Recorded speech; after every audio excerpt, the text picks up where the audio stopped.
सो बिस्मिल्लाहिर्रहमानिर्रहीम, I am going to start with CKD. CKD की history कैसे लेनी है। हिस्ट्री टेकिंग के अंदर हमारे पास पेशेंट कैसे प्रेजेंट करेगा। पेशेंट प्रेजेंट कर सकता है fatigue, anorexia, nausea, vomiting, pruritus, यानी कि totally unrelated symptom with kidney.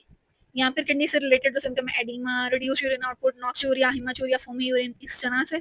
यहाँ पे डिस्निया, चेस्ट पेन, पैल्पिटेशन की वजह से, या bone pain, fractures, muscle cramps की वजह से, या फिर headache, confusion, peripheral neuropathy, restless leg, इन सिम्टम्स के साथ जो सीकेडी का पेशेंट हम सस्पेक्ट कर सकते हैं। ठीक है, फिर इसके बाद हमने जो है इसके रिस्क फैक्टर्स की हिस्ट्री लेनी है। रिस्क फैक्टर के अंदर क्या क्या आ जाता है डायबिटीज के, सीकेडी के रिस्क फैक्टर में सबसे पहले हमारे पास डायबिटीज ही आती है। डायबिटीज कब से है, कंट्रोल कैसा है, रेटिनोपैथी है, न्यूरोपैथी है, नेफ्रोपैथी है, ये हम जो है वो हिस्ट्री में पूछेंगे पेशेंट से कि आपको डायबिटीज कब से है, क्या लेते हैं उसकी ट्रीटमेंट के लिए, कितना लेते हैं, कैसे लेते हैं, आपको नजर धुंधला तो नहीं आता, दो नजर तो नहीं आते, नजर का कोई मसला तो नहीं है, आपको पैरों में सुइयां तो नहीं चुभती, सुन तो नहीं हो जाते पैर, हाइपरटेंशन की हिस्ट्री लेंगे, कब से है, क्या ट्रीटमेंट चल रहा है, कॉम्प्लिकेशन हाइपरटेंशन की भी हिस्ट्री लेंगे। ड्रग यूज के अंदर कोई दर्द की दवाइयां तो नहीं लेते, कोई दिमाग के लिए दवाइयां तो नहीं लेते, या कोई हकीम की दवाइयां तो नहीं लेते, या फिर कोई अभी सीटी कंट्रास्ट वाला कोई टेस्ट हुआ है, इन्फेक्शन, बार बार यूटीआई तो नहीं होता, बार बार पेशाब का जो है इन्फेक्शन तो नहीं होता, टीबी तो नहीं है, हेपेटाइटिस बी, सी या एचआईवी तो नहीं है, फैमिली हिस्ट्री है कि नहीं है। फैमिली हिस्ट्री के अंदर क्या क्या पता चलेगा जो फैमिली में डिजीजेस रन करती हैं, like polycystic kidney disease, Allport syndrome, obstructive symptoms तो नहीं है, लाइक बीपीएच की वजह से भी रिकरेंट यूटीआईज होंगे और फिर पेशेंट को जो है वो सीकेडी हो सकता है, स्टोन्स होंगे, फ्लैंक पेन होगा, हिमाचूरिया होगा। इसके अलावा systemic diseases like SLE, vasculitis, rheumatoid arthritis, amyloidosis. Medical history पूछनी है, प्रीवियस एक्यूट किडनी इंजरी की हिस्ट्री पूछनी है कि डिहाइड्रेशन, वॉमिटिंग वगैरह तो नहीं हुई थी, सेरेब्रोवास्कुलर डिजीज की हिस्ट्री पूछनी है, एंजाइना, एमआई, हार्ट फेलियर या स्ट्रोक। इसके अलावा सोशल हिस्ट्री पूछनी है। सोशल हिस्ट्री के अंदर स्मोकिंग, अल्कोहल, ऑक्यूपेशन क्या है, टॉक्सिन या हैवी मेटल वाला तो नहीं है, डाइटरी हैबिट्स कैसी हैं, डिफरेंशियल्स क्या हो सकते हैं सीकेडी के, यहाँ डिफरेंट कॉजेज क्या हो सकती हैं सीकेडी की, diabetic nephropathy, long standing diabetes, protein urea, retinopathy है, हाइपरटेंसिव की वजह से, हाइपरटेंशन की वजह से long standing poor control hypertension है, और लेफ्ट वेंट्रिकुलर हार्ट फेलियर है, या लेफ्ट वेंट्रिकुलर हाइपरट्रोफी है, हाइपरटेंसिव रेटिनोपैथी है, ग्लोमेरुलोनेफ्राइटिस यानी कि हिमाचूरिया की हिस्ट्री होगी, एडिमा, सिस्टेमिक सिम्पटम्स, रैश वगैरह आएंगे, पॉलीसिस्टिक किडनी डिजीज में फैमिली हिस्ट्री आएगी, पाल्पेबल किडनी वगैरह आएंगे। इसके अलावा हमारे पास एसएलई वगैरह की हिस्ट्री आ रही है कि नहीं आ रही, ड्रग इंड्यूस तो नहीं है, लॉन्ग टर्म एनसेड, लिथियम या एनाल्जेसिक तो नहीं ले रहा। कॉम्प्लिकेशन के अंदर हमने कार्डियोवास्कुलर कॉम्प्लिकेशन देखनी है, हाइपरटेंशन देखनी है, एलवीएच देखना है, सीएडी, हार्ट फेलियर, हेमाटोलॉजिकल के अंदर एनीमिया या प्लेटलेट डेफिशिएंसी होगी। एनीमिया क्यों होगा, एरिथ्रोपोइटिन की डेफिशिएंसी की वजह से। बोन एंड मिनरल डिजीज हो सकती है क्योंकि कैल्शियम मेटाबॉलिज्म जो है और पैराथायराइड की मेटाबॉलिज्म जो है वो हमारे पास पैराथायराइड हार्मोन रिलेटेड डिसऑर्डर्स आएंगे due to chronic kidney disease, renal osteodystrophy. इसके बाद मेटाबॉलिक और इलेक्ट्रोलाइट इम्बैलेंसेस आएंगी, hyperkalaemia, metabolic acidosis, dyslipidaemia, neurological में पेरिफेरल न्यूरोपैथी, रेस्टलेस लेग। इसके अलावा जीआईटी के अंदर जो है वो नॉसिया, वॉमिटिंग, एनोरेक्सिया आ सकता है, स्किन पे pruritus, sallow complexion, brownish complexion होगी साइडों से और सेंटर से, जैसे पाना रिदमा था ना, साइडों से रेड और सेंटर से पेल, वैसे ब्राउनिश कम्प्लेक्शन फेस की होगी और दरमियान से पेल होगी, ये सैलो कम्प्लेक्शन है। यूरिमिक फ्रॉस्ट, एंडोक्राइन फंक्शंस का लॉस हो रहा है, नहीं हो रहा है, इम्यून सप्रेशन तो नहीं हो रही इंक्रीज्ड इन्फेक्शंस वगैरह की वजह से। सो हमने क्या क्या पूछना है हिस्ट्री में हमने सीकेडी के पूछने हैं, रिस्क फैक्टर क्या निकला वो पूछना है, family history, social history, differentiation के लिए diabetes, hypertension, glomerulonephritis, polycystic kidney disease, pyelonephritis, obstruction वगैरह का पूछना है। कॉम्प्लिकेशन देखनी है हमने कौन कौन सी आ गई हैं, cardiovascular, anaemia, bone disorders, metabolic, electrolyte imbalance, कौन कौन सी कॉम्प्लिकेशंस हैं वो आ चुकी हैं। So what is chronic kidney disease? Chronic kidney disease is progressive, irreversible kidney damage lasting for more than 3 months, leading to gradual decline in GFR, glomerular filtration rate decrease हो जाए. Progressive irreversible kidney injury lasting for more than 3 months, leading to gradual decline in GFR, glomerular filtration rate. Glomerular filtration rate जब 60 ml पर metre square से कम हो जाएगा more than 3 month, तो इसको हम सीकेडी लेवल करेंगे। यहाँ फिर किडनी डैमेज का जो है हमारे पास कोई एविडेंस हो, जैसे प्रोटीन यूरिया, हिमाचूरिया या इमेजिंग एबनॉर्मेलिटी। एपिडेमियोलॉजी की अगर हम बात करें तो 10% एडल्ट्स वर्ल्ड वाइड इफेक्ट होते हैं। लीडिंग कॉज की most common cause of CKD is diabetes mellitus, then hypertension, glomerulonephritis, polycystic kidney disease. Causes की अगर हम बात करें तो डायबिटिक नेफ्रोपैथी सबसे ज़्यादा कॉमन कॉज़ है, फिर हाइपरटेंसिव नेफ्रोस्क्लेरोसिस, फिर प्राइमरी ग्लोमेरुलोनेफ्राइटिस जैसे IG nephropathy, focal segmental glomerulonecrosis, या फिर हेरिडिटरी में adult autosomal dominant polycystic kidney disease, Alport syndrome, tubulo interstitial disease के अंदर क्रोनिक पाइलोनेफ्राइटिस, कोई स्टोन है, अटका हुआ है, उसकी वजह से पाइलोनेफ्राइटिस हो रहा है, एनसेड्स नेफ्रोपैथी लीथियम वगैरह की वजह से, obstructive uropathy like BPH, stones, strictures, tumours, vascular या systemic diseases like renal artery stenosis, SLE, vasculitis, amyloidosis, infections, HIV, hep B, C, TB, schistosomiasis की वजह से। पैथोफिजियोलॉजी क्या है? नेफ्रॉन लॉस होंगे जिस भी वजह से होंगे, डायबिटीज की वजह से या हाइपरटेंशन की वजह से या किसी भी चीज़ से। उससे जो है हाइपर फिल्ट्रेशन करेंगे, रिमेनिंग नेफ्रॉन्स अपना काम ज़्यादा करेंगे, उससे मजीद इंजरी होगी, मजीद ग्लोमेरुलोनेक्रोसिस होगी, प्रोटीन यूरिया होगा, फाइब्रोसिस होगी और at the end stage renal disease हो जाएगी। क्लिनिकल फीचर्स की अगर हम बात करें, अर्ली एसिम्प्टोमेटिक होता है, रूटीन लैब अगर होती रहे तब पता चलता है कि किडनी का कोई मसला आ रहा है।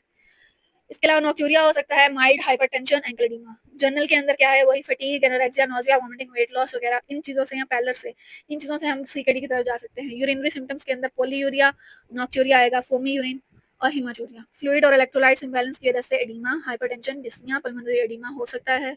हाइपरकैलेमिया की वजह से एरिथमियाज हो सकते हैं। न्यूरोलॉजिकल में हेडेक, पुअर कंसंट्रेशन, यूरीमिया की बिल्डअप की वजह से ये चीज़ें जो हैं वो होगी, यूरिमिक इनकैस, सीजस, कोमा। इसके अलावा मेटालिक टेस्ट होगा, हिकअप्स हो सकती हैं, जियर ब्लीडिंग हो सकती है, मस्कुलोस्केलेटल में bone pain, bone fractures, muscle weakness, cardiovascular में left ventricular hypertrophy, ischaemic heart disease या हार्ट फेलियर, स्किन पे सैलो पैलर होगा, ड्राई इची स्किन होगी, यूरेमिक फ्रॉस्ट होगी, ब्रूजिंग होगी और इनफर्टिलिटी भी हो सकती है। कॉम्प्लिकेशन के अंदर हमारे पास कार्डियोवास्कुलर में hypertension, ischaemic heart disease, heart failure और स्ट्रोक आएगा। हेमाटोलॉजिकल में एनीमिया, क्योंकि एरिथ्रोपोइटिन कम हो रहा है, प्लेटलेट डिसफंक्शन। बोन और मिनरल के अंदर हमारे पास सीकेडी, एमबीडी इसको कहते हैं, bone mineral deficient, bone mineral disease, secondary hyperparathyroidism होगी, ऑस्टियोडिस्ट्रोफी, वेस्कुलर कैल्सिफिकेशन, मेटाबॉलिक के अंदर हाइपरकैलेमिया, एसिडोसिस, डिस्लिपिडीमियास हो सकते हैं। इसके अलावा इन्फेक्शन, न्यूरोपैथी या फिर एंडोक्राइन डिसफंक्शन हो सकते हैं। How would you investigate? Investigation के लिए हम सीरम टेस्ट के अंदर blood urea nitrogen, creatinine, electrolytes, potassium बढ़ा हुआ होगा, फॉस्फेट बढ़ा हुआ होगा, कैल्शियम कम होगा, एचबी में एनीमिया आएगा, लिपिड्स जो हैं वो ज़्यादा आ सकते हैं। यूरिन की जब हम कराएंगे तो एल्ब्यूमिन क्रेटिनिन रेशो बड़ी भी होगी, प्रोटीन यूरिया, हिमाचूरिया होगा। इमेजिंग के ऊपर अल्ट्रासाउंड जब हम देखेंगे तो स्मॉल श्रंकन किडनी होंगे, उसमें सिस्ट भी हो सकते हैं, उसमें ऑब्स्ट्रक्शन भी हो सकते हैं। बायोप्सी अगर अनसर्टेन कॉज है या एटिपिकल फीचर है तो हम बायोप्सी करेंगे। फिर इसके बाद हम करेंगे स्टेजिंग ऑफ सीकेडी। सीकेडी की स्टेजिंग जो है वो on the basis of glomerular filtration rate हम कर सकते हैं, जिसके अंदर स्टेज 1 में ग्रेटर देन 90 होगा हमारे पास जीएफआर, स्टेज 2 में 60 से 89, स्टेज 3 में 45 से 69 59, स्टेज 3 में 30 से 44, स्टेज 4 में 15 से 29 और स्टेज 5 में लेस देन 15। ये एंड स्टेज रीनल डिजीज है, इसका जो है ट्रीटमेंट डायलिसिस या फिर ट्रांसप्लांट है। पहले 15, फिर मजीद 15, फिर 15, फिर 15, फिर 15 और एट द एंड ये वाला जो है सिर्फ 30 वाला है। 15 से कम स्टेज 5, 15 से 30 स्टेज 4, 30 से 45 स्टेज 3 भी, 45 से 60 स्टेज 3 है, 60 से 90 स्टेज, यहाँ पे भी जो है वो 30 है, 60 से 90 स्टेज 2 और 90 से ज़्यादा स्टेज जो है वो 1। इसके बाद हम इसकी मैनेजमेंट कैसे करेंगे? मैनेजमेंट के अंदर जर्नल आएगा, जर्नल में हम बीपी और शुगर को कंट्रोल करेंगे, लाइफस्टाइल मॉडिफिकेशन में लो सॉल्ट डाइट देंगे, नो स्मोकिंग, वेट लॉस की बात करेंगे, एक्सरसाइज की बात करेंगे, नेफ्रोटॉक्सिक ड्रग्स को अवॉइड करेंगे। स्पेसिफिक ट्रीटमेंट के अंदर भी हम जो है वो जो भी कॉज बन रही है उसको ट्रीट करेंगे। बीपी कंट्रोल करेंगे बाय एस और एआरबीस, अगर प्रोटीन यूरिया है तो स्पेसिफिकली हम यही देंगे। ग्लाइसीमिक कंट्रोल रखेंगे, good glycaemic control less than 7% HbA1c। Statin देंगे ताकि कार्डियोवास्कुलर जो रिस्क है वो कम हो जाए। एनीमिया के लिए आयरन और एरिथ्रोपोइटिन स्टिमुलेटिंग एजेंट देंगे। बोन डिजीज है तो फॉस्फेट बाइंडर्स देंगे, जैसे फॉस्फेट बाइंडर्स के अंदर आ जाते हैं हमारे पास एलेंड्रोनेट वगैरह। विटामिन डी एनालॉग देंगे, कैल्शियम हेमेटिक देंगे। इलेक्ट्रोलाइट इम्बैलेंस के लिए हाइपरकैलेमिया को ट्रीट करेंगे, बाइकार्बोनेट देंगे। एसिडोसिस के लिए वैक्सीनेशन करेंगे, इन्फ्लुएंजा, निमोकोकल हेपेटाइटिस बी। अगर एंड स्टेज है तो रीनल रिप्लेसमेंट थेरेपी करेंगे, अगर वो नहीं अवेलेबल तो डायलिसिस, हीमो या पेरिटोनियल, अगर जो है वो जीएफआर लेस देन 10 to 15 है। ट्रांसप्लांट जो है वो ही गोल्ड स्टैंडर्ड है, उसको अगर नहीं अवेलेबल तो हम जो है वो काम चलाने के लिए डायलिसिस करते हैं। प्रोग्नोसिस वेरी करती है कि डिजीज किस किस लेवल की है। अर्ली डिटेक्शन है, रिस्क फैक्टर कंट्रोल है तो प्रोग्रेशन जो है वो स्लो हो जाएगी।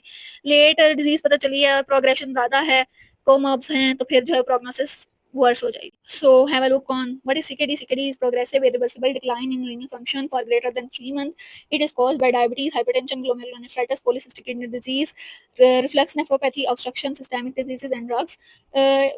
fatigue, it is presented as fatigue, anorexia, edema, pruritus, polyuria, oliguria, nephropathy, hematuria, bone pain. And the signs for CKD are pallor, hypertension, edema, sallow skin, neuropathy, pericardial rub. Following are the complication of CKD: cerebrovascular disease and cardiovascular disease, anemia, bone disease, electrolyte imbalance. We have to investigate CKD with GFR, albumin creatinine ratio, urine electrolytes. इसके अलावा imaging and biopsy. For management, we have to treat the cause, control BP and diabetes mellitus, statins, and manage anemia, and give phosphate binder and calcium वगैरह, and renal replacement therapy if it is advanced. So the causes and some explanation. Diabetic kidney disease is the most common cause worldwide for CKD due to chronic hyperglycemia. There is glomerular damage, mesangial expansion, glomerulosclerosis, and proteinuria. This leads to the kidney damage, and then for CKD, the risk increases with poor glycemic and BP control. Hypertensive nephrosclerosis, chronically BP high रहेगा, vascular और glomerular injury होगी, वहाँ पे ischemia, scarring होगी, tubular atrophy होगी. Primary glomerular disease के glomerulonephritis वगैरह हो जाए तो उसके अंदर पोस्ट इन्फेक्शियस ग्लोमेरुलोनेफ्राइटिस जो कोला कलर यूरिन कराता है. इसके अलावा हेरिडिटरी अगर कोई डिजीजेस हैं उनके अंदर हो सकता है, उनके अंदर किडनी का फंक्शन पहले ही कम होगा, जब वो कम होगा तो दूसरे नेफ्रॉन्स को ज़्यादा काम करना पड़ेगा, तो इससे मजीद डैमेज होगा. इस तरह से जो है वो सीकेडी हो जाएगी. ट्यूब्रो इंटरस्टिशियल डिजीजेस, कुछ टॉक्सिन्स हैं जो नेफ्रोटॉक्सिक होते हैं, कुछ ड्रग्स हैं जो नेफ्रोटॉक्सिक होती हैं. ऑब्स्ट्रक्टिव यूरोपैथी के अंदर पीपीएच, स्टोन्स, स्टिक्चर्स, ट्यूमर्स वगैरह आ जाएंगे. वेस्कुलाइटिस, रीनल आर्टरी की स्टेनोसिस, सिस्टेमिक लिपोस एरिथ्रोमाटोसिस और डिफरेंट जो हैं वो इन्फेक्शंस, ये कॉजेज हैं हमारे पास सीकेडी की.